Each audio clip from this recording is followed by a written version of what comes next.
Hi, Minster here. In this video I'm going to share my plans for the upcoming Talisman Hardcore League. While reading the patch notes, the decision for me was a no-brainer. All round buffs to fire skills, and the big jackpot was the free additional Searing Bond totem.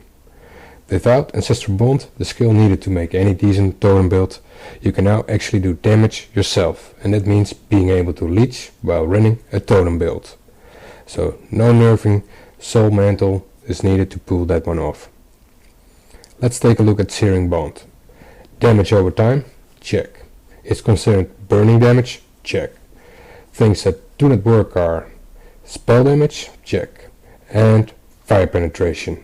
Check. Multiple beam damage does not stack, and double totems will give enough trash clear speed anyway. It's not vital to have 3 totems to be successful. So now to decide what skill to use for Leeching. Since Flame Surge is buffed and works with the burning of Searing Bond, it'll be fun to try out. There will be not enough skill points to get crit though, but it has a nice more damage multiplier inbuilt for burning targets, and there's plenty sources for burning ground or Searing Bond effect. The downside is Flame Surge is rather small.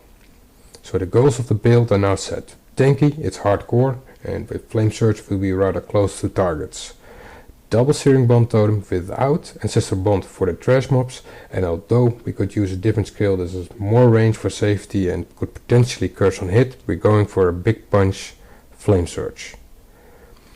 And all that to become a proper Red Blade Flamelord. The off skill options are plentiful. Flame Totem for the first few levels, Flame Dash for movement, and don't forget the burning ground effect. Fire Trap also creates burning ground, while Lightning Trap for a 50% shock modifier, and Doing Cry is a must. Molten Shell perhaps linked to cosmic damage taken, and Detonate Death might be nice to try it as well. Potential support gems for Searing Bond are limited. I will start out with a dual scepter that have plus level to fire gems. We'll link that totem to blood magic for easy mode and increase burning damage. And while leveling, it might have to fine tune the totem placement speed and do a little magic find with rarity.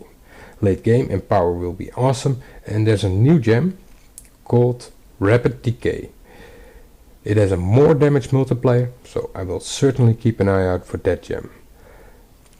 Flame Surge will be linked in my body armor to life leads, at least one cast speed modifier, and fire penetration and or blood magic. Endgame, it will be a puzzle to solve, a lot of good options. I will test if I can drop life leads for more expensive fire leads options on gear.